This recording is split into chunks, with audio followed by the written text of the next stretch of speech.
This blue orb, that's the first time I captured it on video, I think. And yesterday I manifested the morning I'm gonna have a perfect day with Holly. Went for a walk, then we went to the beach, we had a barbecue at the beach, swimming in the sea, watched the movie at night. It was just perfect, it was beautiful.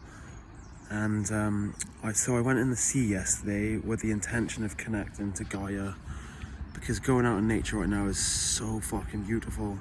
The energy's so high, and you can use that to align yourself with it. It's just such a powerful energy. It's just rebirth. And I've noticed recently I'm getting more in touch with Gaia. So although I have clairvoyancy before, I appreciated nature, but now I can feel it on a different level. It's shifted recently, so I can feel like the presence of each tree and animals, really in tune with them at the moment. So I went into the sea yesterday and I gave an offering to Gaia. I gave my tourmaline necklace, which I first bought for protection when I went through an awakening and I was going through this really traumatic period. So it helped me, and I said, I give this to you, may it protect you and may it love you and help you through the shift in consciousness together. And it was just such a beautiful energy in the sea. And I was lying there on the beach and I was seeing everyone playing and the sun coming down, and I could feel the earth. I could feel her as this feminine presence. It is undoubtedly a feminine presence. I could feel her. It almost like personify her as a woman and as a mother, and I could just feel that power and that love of her, and we are her children. I could feel that, like, everyone playing, we're her children and we're in this together. We're all going through this change together, and she completely supports us and we have to support her as well. So I could just feel this awesome energy yesterday. So powerful. And I guess that's why the orb showed up on my camera, because I'll give you a bit of background. I've seen this orb for maybe 6 months now. I don't know how long. It wasn't there when I first developed this clairvoyancy. It happened quite a few months after. I started telling Holly about it all the time, because I'd be like just walking around and it would appear on the wall. It would appear on a TV. So not on the TV screen, but inside the movie itself, like in the set, moving with the characters. Can't explain that. It's happened on the road. Sometimes it would move underneath the car, so it's not in my vision. It's actually a part of the architecture of 3D. And I've walked through it on my stairs at night before, a huge blue like energy. I've seen a big one on the wall when I was playing guitar. It just seems to be with me quite a lot, and I can't put my finger on it as to when it appears. It just appears, and I'm not sure who it is. It's obviously some consciousness. My guide is blue when I see my guide, but I'm not sure if it is the same as my guide, because a lot of energies do come through in blue. It's a very positive color. It's a high vibration. For those of you who don't know about colors and vibration, we are light. We are manifest. So we are human.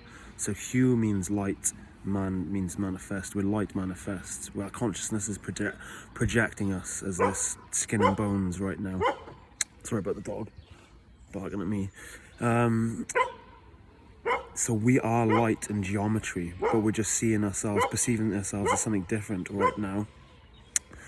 What are you barking at? Oh, he's gone. Where was I going with that? Oh, right, okay, so you are light. And if you look at the colours of a rainbow, they vibrate at different frequencies and speeds. And you'll find that blue vibrates very fast, red vibrates very slowly in comparison. And I found that with a lot of entities that I have contact with. Positive ones often come through in blue, and you feel that vibration because it aligns with the vibration who you are at the core, which is love. So it's a very comfortable vibration for you to feel. And then negative vibrations normally come through in red, which is a very uncomfortable vibration because it is far away from your vibration. So if you imagine waves, frequencies are doing that, they will link up together when you're in the same sort of pattern, and when they're far away from each other, they really distort and create an uncomfortable feeling. That is what you are.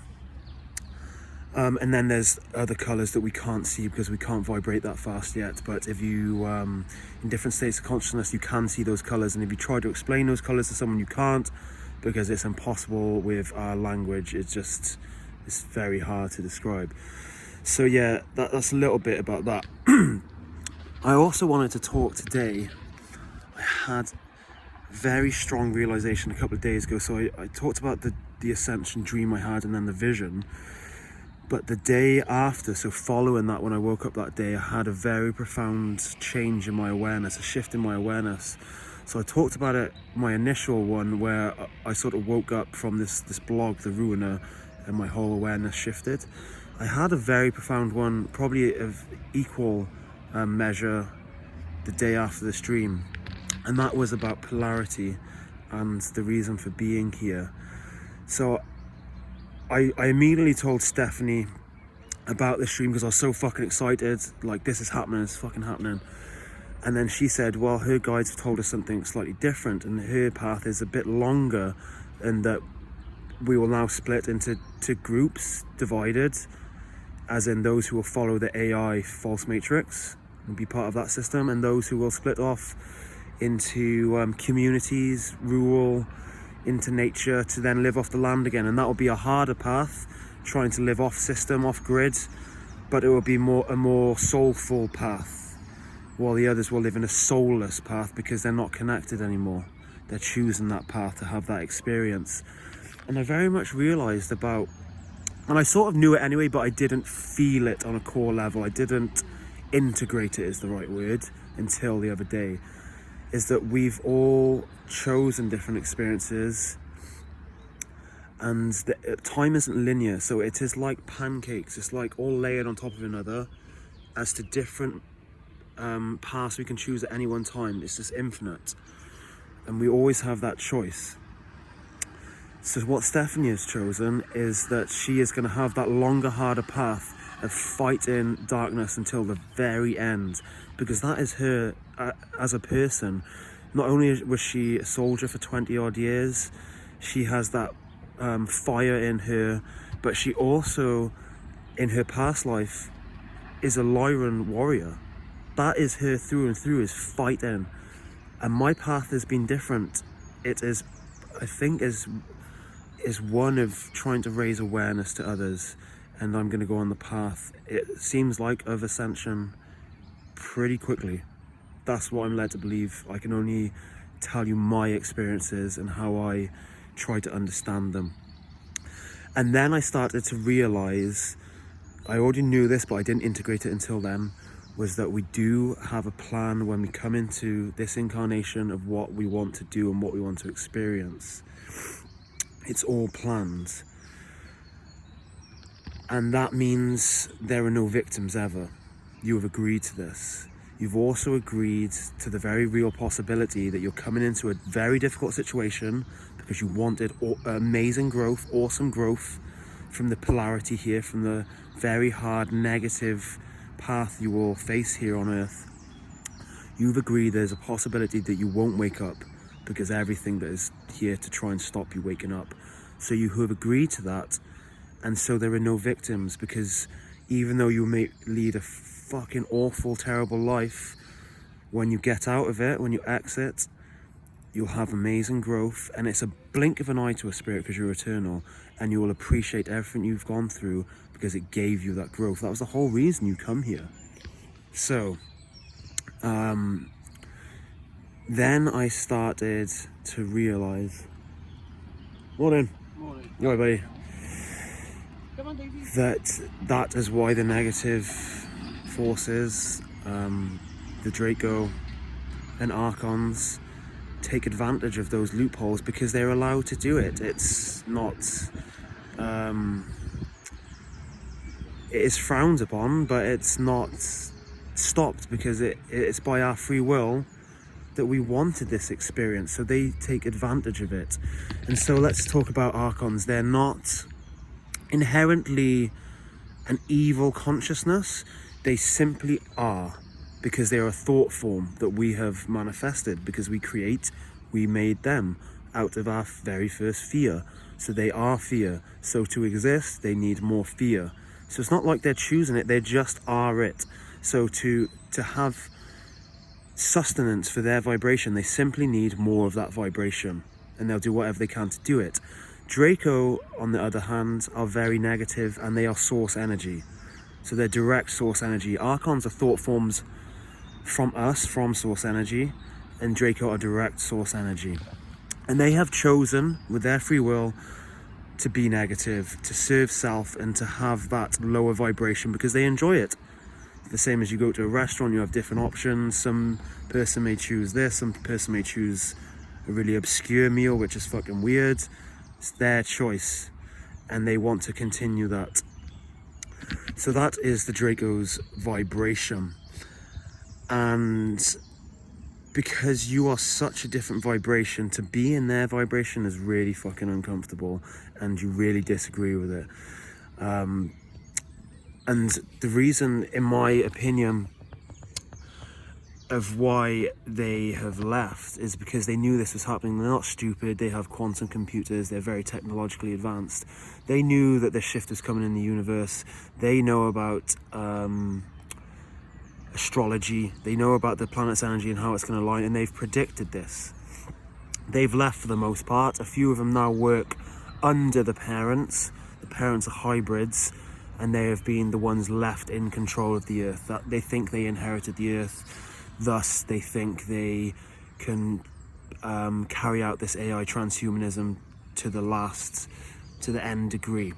So the Draco are not stupid, that's why they've left, and they want to carry on their negative pursuits somewhere else. However, I also believe that the parents know this is happening as well. They know about different timelines, and they're going to try and, although they know that humanity will prevail, there are different time periods as to when that will happen. So for some timelines it will happen very quickly for those who choose it. For other timelines they will drag people into them for as long as they can, to keep power as long as they can, down the AI transhumanism path, so they can have that, cling on to that power for the very last second. And that will be a path that people will choose, but ultimately humanity will prevail. And that is something, if you look at Project Looking Glass, they even know. So they have quantum computers, take in the energy from consciousness. They can predict to certain degrees of accuracy what will happen. And no matter what data they put into this quantum computer, Project Looking Glass, humanity overcome and became sovereign again. And that, you know, that's fucking annoying for them, because they know it's coming to an end, but they will still try to drag people down that timeline. So it's just, I just wanted to explain a little bit about polarities and how we have chosen this path. Oh, and that's right, that's what I was trying to get onto, is that we chose this experience when we were spirit and when we were coming into this incarnation. When I started integrating that a couple of days ago, I was getting synchronicities all the time. I would look and I would see the number 144, and it was just constant synchronicities of that. You can think of it as like you're a player in a room, and you've got many different monitors in front of you, and each has a different game, and you're just thinking about these different games. Oh, I can do that and I'll get an experience. I'll do that and I'll get an experience. And this is simply that. You've come in here for an experience, and that's why there are no victims. It is all a game. And I know that's a crazy way to think of it, but if you look at Dolores Cannon's books, people that have passed have also said that's all it is. It's all theatre. It's all this big illusion to just give you experience, because you are source, and all you do is expand to try to know yourself by fragmenting yourself. So you want to just try and have as many experiences, infinite experiences as you can, to just help you grow. And that's why on the quantum level, infinite timelines are available at any moment, and free will is available at any moment. Sorry, I was just thinking what I was trying to say with that. So that's why this is all allowed. This is why bad things are allowed to happen. But now the universe works in cycles, so the same as seasons work in cycles, your body works in cycles, the tides work in cycles and things like that. Everything is a cycle. Time is not linear, not a straight line, it's simply a cycle. So what's happening now is, because there is this sort of false matrix where they found a loophole to trick people through all of the traps they made here to keep harvesting that negative energy, although we've agreed to it with free will, it's a loophole that they can then make it negative to a fucking millionth degree. The universe is now balancing an imbalanced energy. So the universe is constantly on a pendulum, going back and forth, negative to positive, in this state of flux. That's what it does. It moves and grows. But this certain sector, this certain realm of the Earth experience has become so negative, it needs to balance it. And that's what it's doing. It's sending light from the central galactic sun through our soul onto the Earth's electromagnetic field. The Earth is a being herself, and it's shifting, and it's making things more balanced. So when people think of the shift into something you could call heaven, it's not quite that.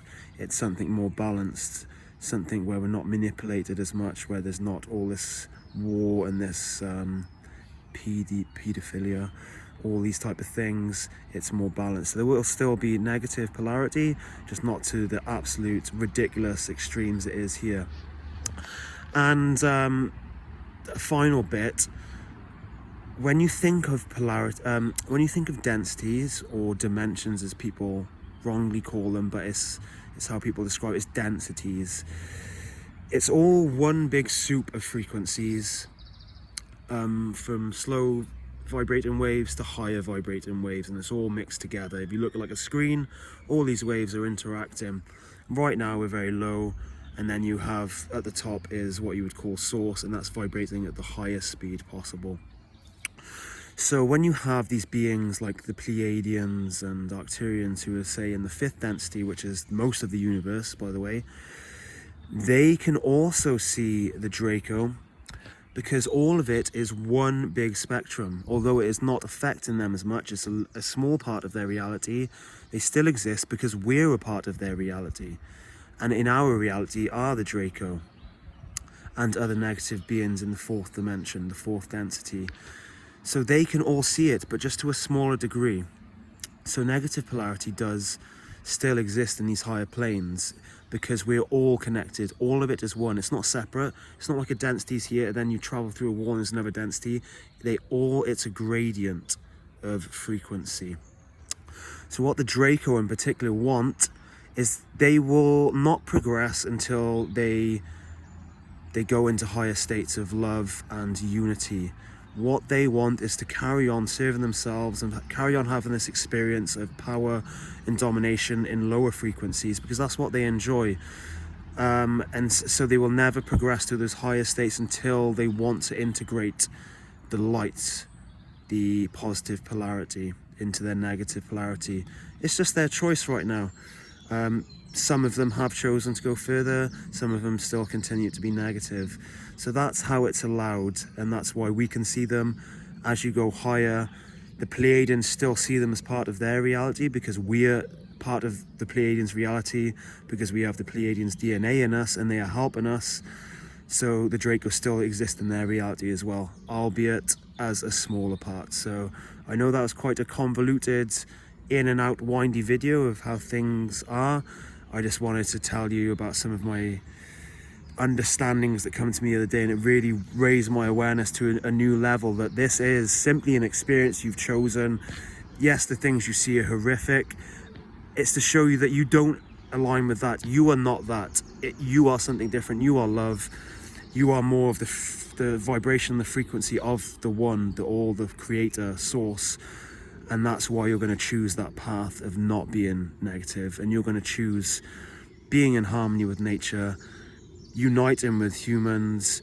We are all one. There is no divide, and that is the world and the timeline you will align with, because that's what you vibrate at. So don't be scared of that you won't ascend, or you won't go into this timeline of peace, because if you truly want that and you make it vocally known and you intend it through your meditations or your prayers, that is exactly where you go. And if you know that you will align with the reality you want. And it's the same with manifestations. When you want a certain thing, ask for it.